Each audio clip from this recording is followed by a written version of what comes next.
Welcome to Sandbox FOMO5 from Buro Happold. Each week we pick short snippets from our most recent episode for your listening pleasure.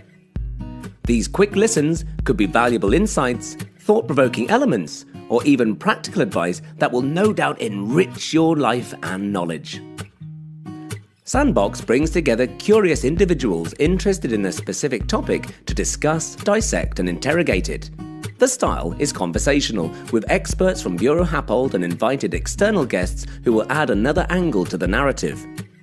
Listeners are encouraged to gather around our podcast so that we can explore the latest advances in various fields and expand our collective horizons. Sometimes we'll tackle a subject head-on, sometimes a sideways view, but always with curiosity, expertise, and who knows, maybe even a dash of humour.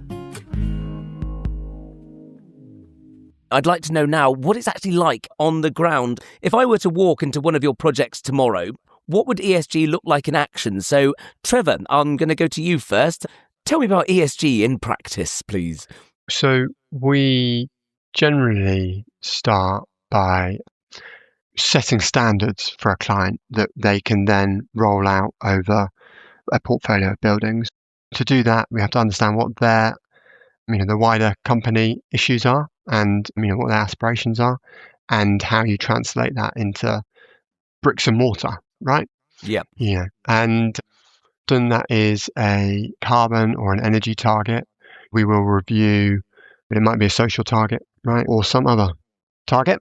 We'll look across the portfolio of buildings and assess how, those buildings are doing against those targets, and then work out where and how to focus efforts to improve buildings, to improve the performance of the company, ultimately.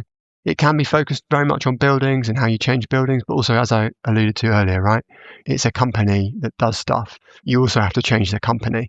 You have to change the people. You have to change the policies, because we're consultants, so we're working with a company for a limited amount of time. And actually, we have to leave a legacy, which is we have to change that company a little bit so it carries on delivering the E's and the S's and the G's when we've left. And so that means changing people, changing culture, changing policies just a little bit. So even when we're not there, the impact on the buildings and the impact that the company has is more aligned to the E, the S and the G. Yeah, I like that. And I like that idea of a legacy. I was just thinking, one of my questions that was popping into my head as you were just talking then was how you bring clients along on the journey. And I'm guessing, Bianca, would it be fair to say that the legacy, is that a key part when you're talking to people? Is that how you bring them along on the journey? Or is it more intrinsic? Is it more of an intrinsic motivation? For ESG in the built environment, it's both. And at least in my experience, it's twofold. There's the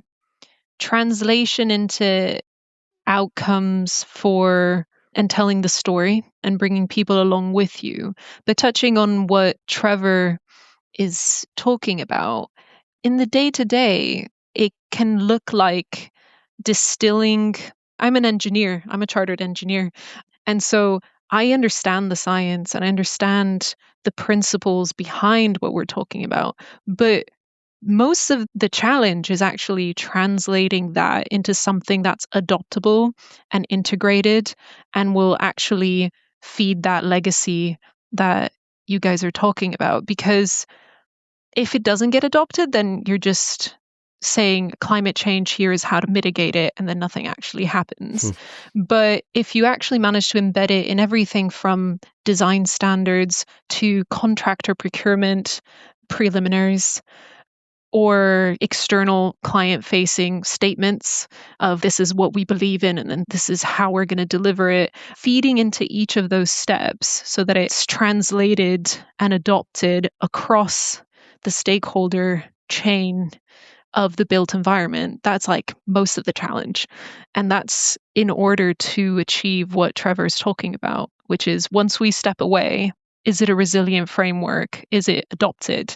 Is it something that becomes a new normal for that organization so that they can live on without us, and where everyone knows what their role is, what agency they have, and actually delivers the changes that we set out to change in the first place. My proudest moment, possibly on one of my projects, was when one of the client team came to me and said, we're thinking about buying a building. We've done some preliminary negotiations with the vendor. And we think we've negotiated them to have fossil fuel free, BREEAM outstanding, and like 500 kilowatt peak of solar panels on the roof. And I was like, oh, right, well, you don't really need me because you've actually gone further than I would have possibly thought you could have and pushed you to. I was like, right, brilliant, okay. I must have had an effect somewhere. What a nice way. It's like Bianca's point, when you've worked closely with a company and then you do have that moment when you move on, you must feel quite proprietorial about it sometimes. So I was just wondering, Trevor, that's brilliant, because that just, again, a lovely segue into my next question was, I wonder if you can name any projects that you worked on that you're particularly proud of. I'll go to Richard first. Can you think of something you've worked on when you think, yes, that's a good legacy right there? I tend to work with clients from a strategic point of view. So trying to make sure that there are strategies and standards which are put in place, which can then get embedded across their wider portfolio, things like investments in new acquisitions and so forth. I think one of the best projects I can pick on that I'm particularly proud of, I've worked with a company called Places for People over the past few years, helping them with their carbon accounting processes, mainly trying to work out what their overall GHG impacts have been.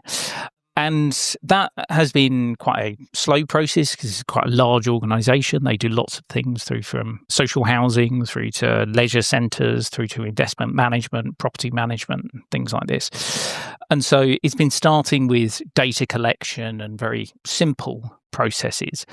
But at the beginning of this year, I've started talking to them about what next steps would look like on developing targets and developing a strategy, to which they turned around and said, oh yeah, so we've agreed with our board that we're going to put in place a climate transition plan in the next 2 years, taking into account all of the GHG emissions, but also looking at climate resilience, greenhouse gas emissions, technical term for carbon emissions there.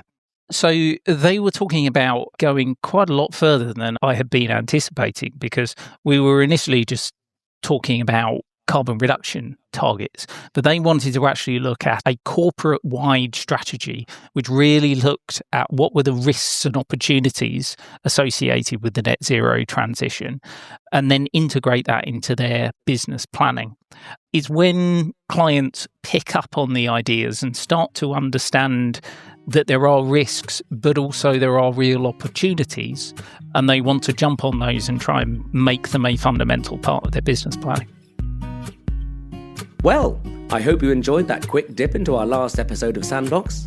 Don't forget to subscribe to follow the show. You'll find Sandbox in all the usual places, including Apple Podcasts, Spotify, Buro Happold's YouTube channel, and on the Buro Happold website.